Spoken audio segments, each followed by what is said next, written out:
جی دوستو، السلام علیکم ورحمۃ اللہ وبرکاتہ۔ ہماری مشقیں چل رہی تھیں، اس کے اندر ہم قواعد کا اجرا کر رہے تھے۔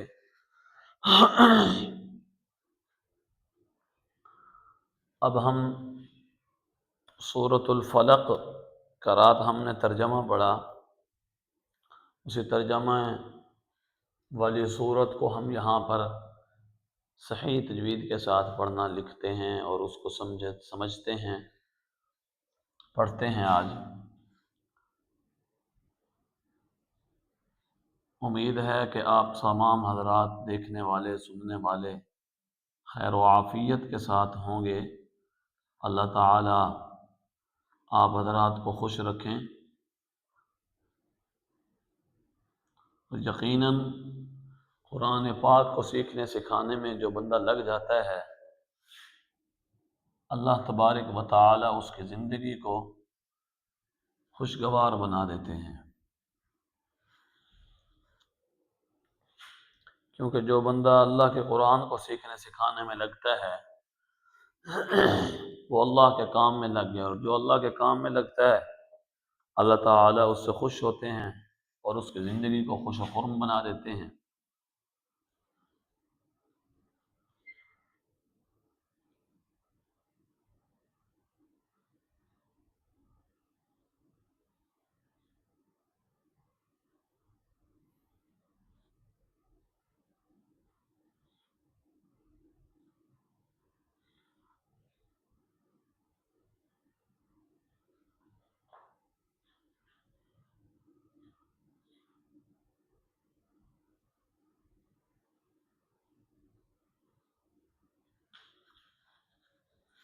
قل اعوذ برب الفلق، قل اعوذ برب الفلق۔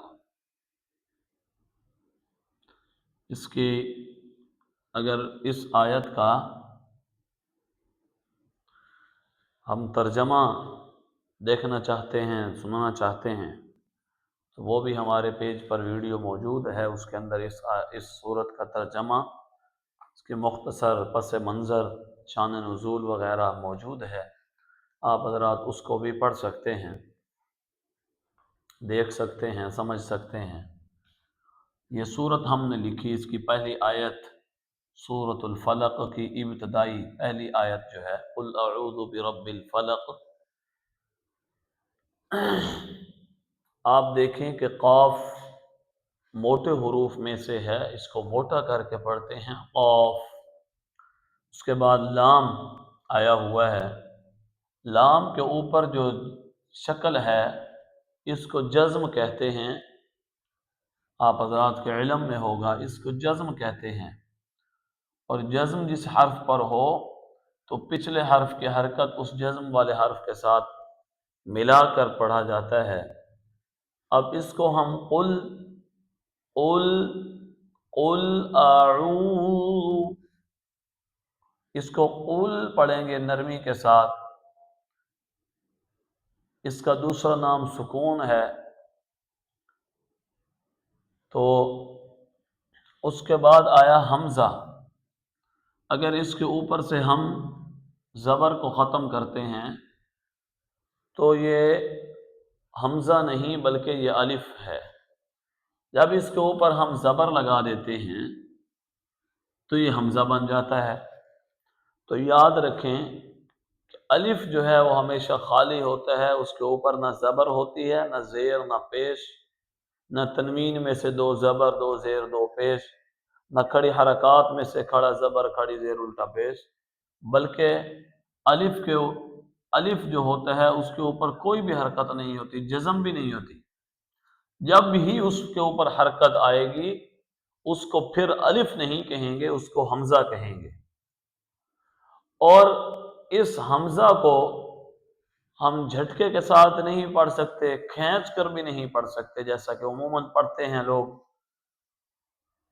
حمزہ زبر آ، یہ غلط ہے۔ وہ یہ صورت ہو جائے گی جو پڑھا جاتا ہے حمزہ زبر آ، یہ ایک غلطی ہے۔ یہ ایک غلطی ہے، غلط ہے۔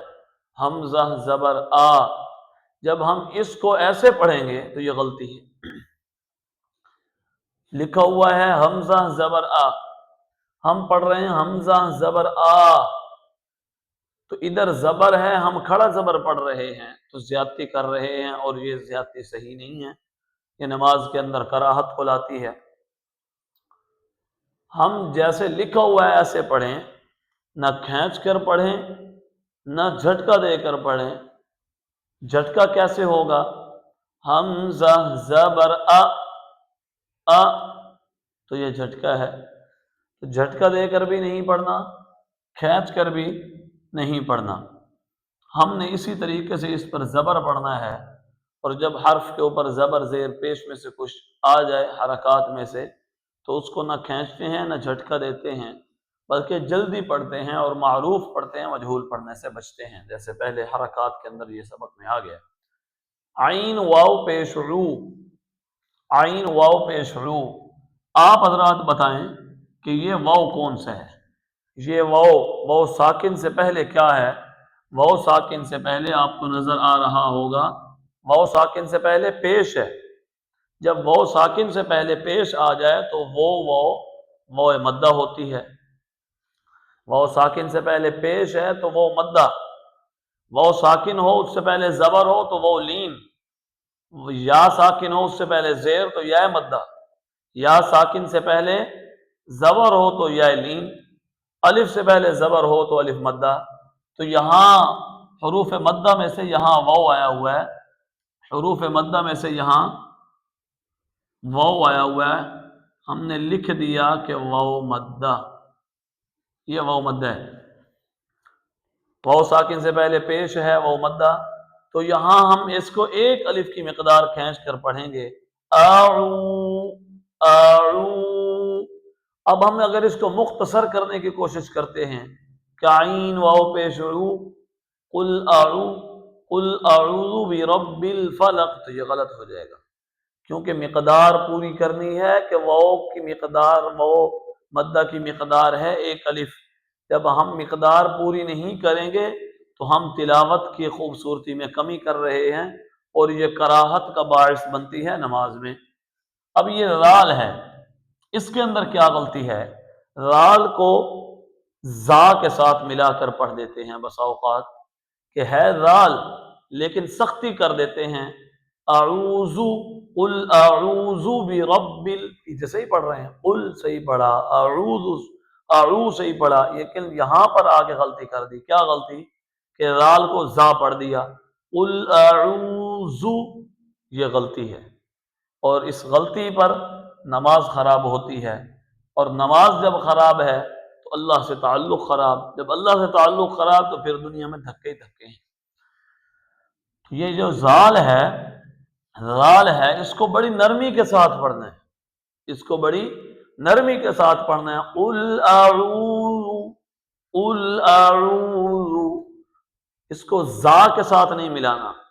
اس کی مخرج کیا ہے؟